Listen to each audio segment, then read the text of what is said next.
Hello student. ਹਾਂਜੀ ਬੇਟੇ, ਆਪਾਂ ਸ਼ੁਰੂ ਕੀਤਾ ਹੈ ਸੋਰਸ ਆਫ ਐਨਰਜੀ। ਉਹਦੇ ਵਿੱਚ ਆਪਾਂ ਪੜ੍ਹ ਰਹੇ ਸੀ conventional source of energy, fossils fuel ਬਾਰੇ ਪੜ੍ਹ ਰਿਹਾ ਸੀ, ਡੈਮਸ ਬਾਰੇ ਪੜ੍ਹ ਰਿਹਾ ਸੀ ਬੇਟੇ। ਆਪਾਂ ਨੈਕਸਟ ਆਏਗਾ ਇਹਦੇ ਵਿੱਚ ਆਪਣੇ ਕੋਲੇ dams and constructed to prevent flooding of river, provide water for irrigation and to generate hydroelectricity। ਠੀਕ ਹੈ, ਡੈਮਸ ਨੂੰ ਕਿਉਂ ਬਣਾਇਆ ਜਾਂਦਾ ਹੈ? ਫਲੱਡ ਨਾ ਆਏ, ਫਲੱਡ ਤੋਂ ਬਚਾਇਆ ਜਾ ਸਕੇ, ਜਿਹੜਾ ਪਾਣੀ ਸਟੋਰ ਕੀਤਾ ਗਿਆ ਉਹ ਇਰੀਗੇਸ਼ਨ ਲਈ ਯੂਜ਼ ਕੀਤਾ ਜਾ ਸਕੇ ਜਾਂ ਇਲੈਕਟ੍ਰੀਸਿਟੀ ਬਣਾਈ ਜਾ ਸਕੇ। Disadvantages of construction of big dams, ਵੱਡੇ ਡੈਮ ਬਣਾਉਣ ਦੇ ਕੀ ਨੁਕਸਾਨ ਨੇ? Submerging loss of large variety of flora, fauna and human settlements। ਦੇਖੋ ਬੇਟੇ, ਜਿਸ ਏਰੀਏ ਦੇ ਵਿੱਚ ਆਪਾਂ ਡੈਮ ਬਣਾਵਾਂਗੇ ਉੱਥੋਂ ਦਾ ਕਾਫੀ ਸਾਰਾ ਏਰੀਆ ਪਾਣੀ ਦੇ ਵਿੱਚ ਕਵਰ ਹੋ ਜਾਏਗਾ, ਜਿੰਦੀ ਵਜ੍ਹਾ ਨਾਲ ਉੱਥੋਂ ਦੇ ਜੰਗਲ ਵਗੈਰਾ, ਪੇੜ ਵਗੈਰਾ ਕੱਟਣੇ ਪੈਣਗੇ। ਜਿਹੜੇ ਉੱਥੋਂ ਦੇ ਫਲੋਰਾ ਜਾਂ ਫੋਨਾ ਮਤਲਬ ਪਲਾਂਟਸ ਦੀਆਂ ਜਾਂ ਐਨੀਮਲਸ ਦੀਆਂ ਕੁਝ ਵੈਰਾਈਟੀਜ਼ ਨੇ, ਉੱਥੋਂ ਉਹਨਾਂ ਨੂੰ ਛੱਡ ਕੇ ਜਾਣਾ ਪਏਗਾ ਜਾਂ ਇਹ ਹੋ ਸਕਦਾ ਵੀ ਉਹ ਮਰ ਵੀ ਸਕਦੇ ਆ। They pose dangers of earthquake, landslide etcetera. ਜਦੋਂ ਅਰਥਕਵੈਕ ਆਉਂਦਾ ਜਾਂ ਲੈਂਡਸਲਾਈਡ ਆਉਂਦਾ ਉਹਨਾਂ ਟਾਈਮ 'ਤੇ ਇਹ ਖਤਰਨਾਕ ਵੀ ਹੋ ਸਕਦੇ ਆ। ਠੀਕ ਹੈ ਜੀ, ਕਿਉਂਕਿ ਆਪਾਂ ਨੂੰ ਪਤਾ ਹੈ ਬੇਟੇ ਡੈਮ ਟੁੱਟ ਵੀ ਸਕਦੇ ਆ, ਡੈਮ ਦੇ ਟੁੱਟਣ ਨਾਲ ਫਲੱਡ ਵਗੈਰਾ ਆ ਸਕਦੇ ਆ ਫਿਰ। ਠੀਕ ਹੈ ਜੀ, ਇਹ ਕੁਛ ਡਿਸਐਡਵਾਂਟੇਜ, ਜਾਂ ਤੁਸੀਂ ਹੋਰ ਵੀ ਲਿਖ ਸਕਦੇ ਹੋ ਡਿਸਐਡਵਾਂਟੇਜ ਦੇ ਵਿੱਚ ਵੀ ਡੈਮ ਨੂੰ ਬਣਾਉਣ ਦੇ ਲਈ ਬਹੁਤ ਸਾਰਾ ਪੈਸੇ ਲੱਗਦੇ ਆ, ਮਤਲਬ ਬਹੁਤ ਸਾਰਾ ਖਰਚ ਹੁੰਦਾ ਜੀ, ਕੋਸਟ ਬਹੁਤ ਲੱਗਦੀ ਹੈ ਇਹਦੀ। ਠੀਕ ਹੈ ਜੀ, ਫਿਰ ਨੈਕਸਟ ਆਉਂਦਾ ਆਪਣੇ ਕੋਲ ਕਨਵੈਨਸ਼ਨਲ ਸੋਰਸ ਦੇ ਵਿੱਚ ਬਾਇਓਮਾਸ। ਬਾਇਓਮਾਸ ਕੀ ਹੈ? Is agriculture and animal waste that can be used as a fuel. Agriculture ਜਾਂ ਐਨੀਮਲਸ ਦੀ ਜਿਹੜੀ ਵੇਸਟ ਹੁੰਦੀ ਹੈ ਉਹਨੂੰ ਫਿਊਲ ਦੇ ਰੂਪ ਵਿੱਚ ਯੂਜ਼ ਕਰਦੇ ਆ, ਉਹਨੂੰ ਆਪਾਂ ਬਾਇਓਮਾਸ ਕਹਿ ਦਿੰਦੇ ਹਾਂ। ਜਿਵੇਂ ਫਾਇਰਵੁੱਡ, ਕੈਟਲ ਡੰਗ, ਸੀਵਰੇਜ, ਡਰਾਈ ਲੀਵਸ, ਸਟੈਮਸ ਐਂਡ ਬੈਗਿਸ।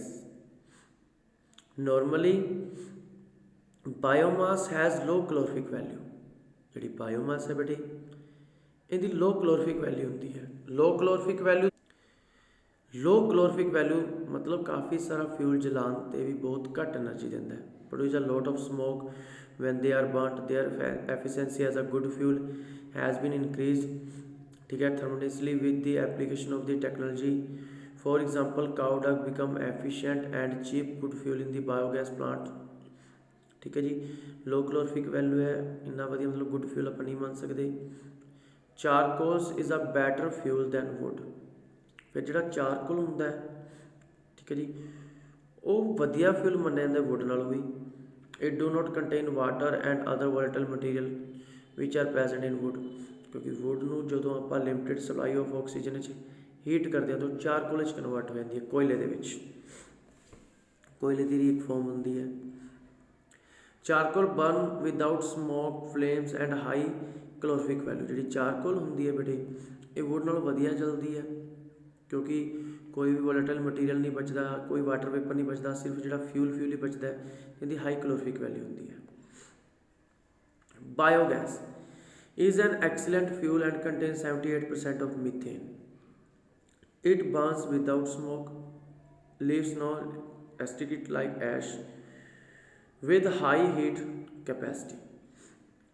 मतलब जी बायोगैस एक बहुत वधिया फ्यूल है। 75% उन्हें मिथेन होंगी है। ये बिना समोक तो मतलब बर्न होंगी है, समोक नहीं प्रोड्यूस करती जिमें घर के आप LPG यूज़ करते हैं, कोई भी राख वगैरह नहीं छड्डदी, तो इनकी हाई हीट कैपेसिटी होंगी है। Biogas is produced by anaerobic decomposition of slurry, cow dung, water mixing by microbes. This process is applied by biogas plant. दो तरह के होंगे बायोगैस प्लांट, एक होंगे फिक्सड, एक होंगे फ्लोटिंग। की होंगे बेटे, काउ डंग के वाटर में या होर भी बहुत सारी चीज़ों मिक्स करके जिवें धरती के अंदर खड्डा खोद के एक बायोगैस प्लांट बनाया जाता है। ठीक है जी, इधरों स्लैरी वगैरह, काउ डंग मतलब वाटर, सारी चीज़ां मिक्स कर देते हैं, होर भी जी ऑर्गेनिक चीज़ां होंदियां ने बंद कर दिता जाता है। फिर इन्हूं काफ़ी महीने के लिए की होंदा है, अंदर एनारोबिक रिएक्शन होंदी रहती, जो माइक्रो ऑर्गेनिज्म होंदे ने एनारोबिक रिएक्शन करते हैं, मतलब एबसेंस ऑफ ऑक्सीजन के विच। तो इस सलैरी नूं किहदे च कन्वर्ट करते हैं? मैन्यूर दे विच, ते उहदी गैस बना देंगे। ठीक है जी, मैन्यूर मतलब खाद वगैरह जी खेतों च पाउण दे काम आती है, गैस घरां दे विच रसोई दे विच खाना बनाने काम आ जाती है। ठीक है जी, ये है बायोगैस प्लांट। ਇਹ ਦੋ ਤਰ੍ਹਾਂ ਦਾ ਹੋ ਸਕਦਾ ਹੈ ਬੇਟੇ, ਫਿਕਸ ਵੀ ਹੋ ਸਕਦਾ। ਫਿਕਸ ਮਤਲਬ ਇੱਥੇ ਇੱਟਾਂ ਨਾਲ ਚਨਾਈ ਕੀਤੀ ਹੋਏ, ਫਲੋਟਿੰਗ ਮਤਲਬ ਉੱਪਰ ਡਰਮ ਲਗਾਇਆ ਹੋਵੇ ਮੈਟਲ ਦਾ। ਠੀਕ ਹੈ ਜੀ, ਪ੍ਰੋਸੈਸ ਦੋਨੋਂ ਦਾ ਸੇਮ ਹੀ ਹੈ।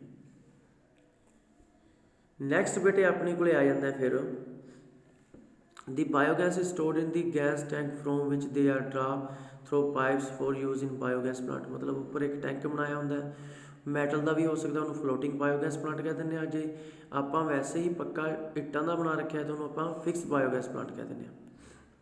ਤਾਂ ਉਹਦੇ 'ਚ ਪਾਈਪਾਂ ਪਾ ਕੇ ਸਿੱਧਾ ਰਸੋਈ ਤੱਕ ਪਹੁੰਚਾਈਆਂ ਹੁੰਦੀਆਂ ਨੇ। Biogas is used for lighting cooking in the rural area while the slurry left behind is used to excellent manure rich in nitrogen and phosphorus। ਜਿਹੜੀ ਬਾਇਓਗੈਸ ਹੈ ਉਹ ਬੇਟੇ ਘਰਾਂ ਦੇ ਵਿੱਚ ਆਪਾਂ ਕੁਕਿੰਗ ਕਰਨ ਦੇ ਲਈ ਯੂਜ਼ ਕਰ ਲੈਂਦੇ ਹਾਂ। ਜਿਹੜੀ ਸਲੈਰੀ ਬਚ ਜਾਂਦੀ ਹੈ ਪਿੱਛੇ ਉਹਨੂੰ ਖਾਦ ਦੇ ਰੂਪ ਵਿੱਚ ਯੂਜ਼ ਕਰਦੇ ਨੇ, ਕਿਉਂਕਿ ਉਹਦੇ ਨਾਈਟ੍ਰੋਜਨ ਤੇ ਫਾਸਫੋਰਸ ਬਹੁਤ ਹੁੰਦੀ ਹੈ। Large scale use of bio wastage and sewerage material provide a safe and efficient method of waste disposal. ਹੁਣ ਦੇਖੋ ਬਾਇਓ ਵੇਸਟੇਜ ਹੋ ਗਈਆਂ ਜਾਂ ਸੀਵਰੇਜ ਮਟੀਰੀਅਲ ਹੋ ਗਿਆ, ਉਹਨਾਂ ਨੂੰ ਆਪਾਂ ਸਹੀ ਤਰੀਕੇ ਨਾਲ ਬੇਟੇ ਬਾਇਓਗੈਸ ਪਲਾਂਟ ਦੇ ਵਿੱਚ ਆਪਾਂ ਸਟੋਰ ਕਰ ਸਕਦੇ ਹਾਂ। ਇੱਕ ਤਾਂ ਉਹ ਵੇਸਟੇਜ ਨੂੰ ਬਾਹਰ ਇਨਵਾਇਰਮੈਂਟ ਦੇ ਵਿੱਚ ਖਿੰਡਾਉਣ ਨਾਲੋਂ ਚੰਗਾ ਬੇਟੇ ਉਹਨਾਂ ਨੂੰ ਬਾਇਓਗੈਸ ਪਲਾਂਟ ਦੇ ਵਿੱਚ ਪਾ ਦਿੱਤਾ ਜਾਏ, ਤਾਂ ਕਿ ਉਹਨਾਂ ਦੀ ਗੈਸ ਜਿਹੜੀ ਉਹਨਾਂ 'ਚੋਂ ਗੈਸ ਨਿਕਲੇਗੀ ਉਹ ਆਪਾਂ ਯੂਜ਼ ਕਰ ਸਕੀਏ ਜਾਂ ਅਤੇ ਉਹ ਖਾਦ ਦੇ ਰੂਪ ਵਿੱਚ ਆਪਣੇ ਕੰਮ ਆ ਸਕਣ। ਠੀਕ ਹੈ ਜੀ। ਨੈਕਸਟ ਹੁੰਦਾ ਵਾਈਨ ਐਨਰਜੀ। ਵਾਈਨ ਐਨਰਜੀ ਕੀ ਹੈ ਬੇਟੇ? ਹਵਾ ਤੋਂ ਆਪਾਂ ਤੁਸੀਂ ਦੇਖਦੇ ਹੋ ਵਾਈਨ ਮਿਲਸ ਲੱਗੀਆਂ ਹੁੰਦੀਆਂ ਨੇ। ਵਾਈਨ ਮਿਲਸ ਤੋਂ ਕੀ ਕਰਦੇ ਹਾਂ ਬੇਟੇ ਆਪਾਂ ਇਲੈਕਟ੍ਰੀਸਿਟੀ ਪ੍ਰੋਡਿਊਸ ਕਰਦੇ ਹਾਂ। Unequal heating of land mass and water bodies by solar radiation generate air movement. ਕਿਉਂਕਿ ਆਪਾਂ ਨੂੰ ਪਤਾ ਹੈ ਬੇਟੇ ਜਿਹੜੀ ਹਵਾ ਚੱਲੇਗੀ ਉਹਨੂੰ ਆਪਾਂ ਵਾਈਂਡ ਕਹਿ ਦਿੰਦੇ ਹਾਂ। ਠੀਕ ਹੈ ਜੀ। ਕਾਜ਼ ਵਾਈਂਡ ਟੂ ਬਲੋ, ਮਤਲਬ ਕਿਸੇ ਜਗ੍ਹਾ 'ਤੇ ਗਰਮੀ ਹੁੰਦੀ ਹੈ, ਕਿਸੇ ਜਗ੍ਹਾ ਥੋੜ੍ਹਾ ਠੰਡਾ ਏਰੀਆ ਹੁੰਦਾ, ਅਤੇ ਇਸੇ ਵਜ੍ਹਾ ਦੇ ਨਾਲ ਹਵਾ ਜਿਹੜੀ ਹੈ ਬਲੋ ਕਰਦੀ ਹੈ। ਅਤੇ ਇਹੀ ਕਨੈਟਿਕ ਐਨਰਜੀ ਜਿਹੜੀ ਹਵਾ ਦੀ ਉਹ ਆਪਾਂ ਵਰਕ 'ਚ ਲੈ ਕੇ ਆਉਂਦੇ ਹਾਂ। ਠੀਕ ਹੈ ਜੀ। Lift water from the well, ਮਤਲਬ ਐਨਰਜੀ ਜਿਹੜੀ ਆਪਾਂ ਪ੍ਰੋਡਿਊਸ ਕਰਾਂਗੇ ਖੂਹ ਦੇ ਵਿੱਚੋਂ ਪਾਣੀ ਕੱਢਣ ਦੇ ਕੰਮ ਆਉਂਦੀ ਹੈ, ਇਲੈਕਟ੍ਰੀਸਿਟੀ ਬਣਾਉਣ ਦੇ ਕੰਮ ਆਉਂਦੀ ਹੈ ਇਨ ਵਾਈਂਡ ਮਿਲਸ। ਠੀਕ ਹੈ ਬੇਟੇ। ਵਾਈਂਡ ਮਿਲਸ ਕੀ ਹੁੰਦੀਆਂ ਨੇ? ਵੱਡੇ ਵੱਡੇ ਪੱਖੇ ਹੁੰਦੇ ਆ ਬੇਟੇ, ਉਹਨਾਂ ਨਾਲ ਟਰਬਾਈਨਸ ਲੱਗੇ ਹੁੰਦੇ ਨੇ। ਟਰਬਾਈਨ ਦੇ ਨੀਚੇ ਕੀ ਲੱਗੇ ਹੁੰਦੇ ਨੇ? ਜਨਰੇਟਰ। ਠੀਕ ਹੈ। ਡਾਇਨਮੋ ਦੇ ਨਾਲ ਜਿਹੜੇ ਲੱਗੇ ਹੁੰਦੇ ਨੇ, ਜਿਹੜੇ ਪ੍ਰੋਡਿਊਸ ਕਰਦੇ ਨੇ ਇਲੈਕਟ੍ਰੀਸਿਟੀ। ਫਿਰ ਜਿਹੜੇ ਵਾਈਂਡ ਮਿਲਸ ਨੇ ਬੇਟੇ ਉਹ ਸਮੋਲ ਏਰੀਆ ਦੇ ਵਿੱਚ ਨਹੀਂ ਲੱਗਣਗੀਆਂ, ਉਹਨਾਂ ਨੂੰ ਕਾਫੀ ਵੱਡੇ ਏਰੀਆ ਲਾਰਜ ਏਰੀਆ ਦੇ ਵਿੱਚ ਲਗਾਉਣਾ ਪੈਂਦਾ। ਇੰਡੀਆ ਜਿਹੜਾ ਰੈਂਕ ਹੈ 5th ਹੈ in world in the harnessing wind energy for the production of electricity. The minimum wind speed for the windmill, ਮਤਲਬ ਵਾਈਂਡ ਮਿਲ ਆਪਾਂ ਹਰ ਇੱਕ ਜਗ੍ਹਾ 'ਤੇ ਨਹੀਂ ਲਗਾ ਸਕਦੇ, ਉੱਥੇ ਹੀ ਲਗਾ ਸਕਦੇ ਹਾਂ ਜਿੱਥੇ ਵਾਈਂਡ ਦੀ ਸਪੀਡ 20 ਕਿਲੋਮੀਟਰ ਪਰ ਆਰ ਹੋਏਗੀ। ਠੀਕ ਹੈ। ਐਡਵਾਂਟੇਜ ਕੀ ਨੇ? ਇਕੋ ਫਰੈਂਡਲੀ ਹੋਏਗੀ, efficient source of renewable source ਹੈ, no requiring expense for production of electricity, ਮਤਲਬ ਫ੍ਰੀ ਆਫ ਕੋਸਟ ਹੈ working in the, eco friendly ਹੈ ਬੇਟੇ। ਠੀਕ ਹੈ। ਐਡਵਾਂਟੇਜ। ਲਿਮਿਟੇਸ਼ਨ ਕੀ ਨੇ? ਹਰ ਜਗ੍ਹਾ 'ਤੇ ਨਹੀਂ ਲਗਾਈ ਜਾ ਸਕਦੀ, ਲਾਰਜ ਏਰੀਆ ਚਾਹੀਦਾ ਹੁੰਦਾ ਹੈ, ਉੱਥੇ ਲਗਾ ਸਕਦੇ ਜਿਹਦੀ ਸਪੀਡ ਵਾਈਂਡ ਦੀ 15 ਤੋਂ 20 ਕਿਲੋਮੀਟਰ ਹੋਏਗੀ। ਇਨੀਸ਼ੀਅਲ ਕੋਸਟ ਕਾਫੀ ਹੁੰਦੀ ਹੈ। ਠੀਕ ਹੈ। High level of maintenance of blades of windmills, ਜਿਹੜੇ ਹੁੰਦੇ ਬਲੇਡਸ ਹੁੰਦੇ ਨੇ ਕੀ ਹੁੰਦੇ ਨੇ ਉਹ ਹਾਈ ਲੈਵਲ ਦੇ ਹੁੰਦੇ ਆ। ਇਹ ਕੁਛ ਹੁੰਦੀਆਂ ਡਿਸਐਡਵਾਂਟੇਜ ਨੇ। ਠੀਕ ਹੈ ਬੇਟੇ। ਇਹ ਸੀ ਆਪਣੇ ਕੋਲ ਕਨਵੈਨਸ਼ਨਲ ਸੋਰਸ ਆਫ ਐਨਰਜੀ। ਠੀਕ ਹੈ। ਨੈਕਸਟ ਆਪਾਂ ਬੇਟੇ ਨੈਕਸਟ ਵੀਡੀਓ 'ਚ ਪੜ੍ਹ ਲਾਂਗੇ non conventional source of energy. Okay ਬੇਟੇ, ਥੈਂਕ ਯੂ।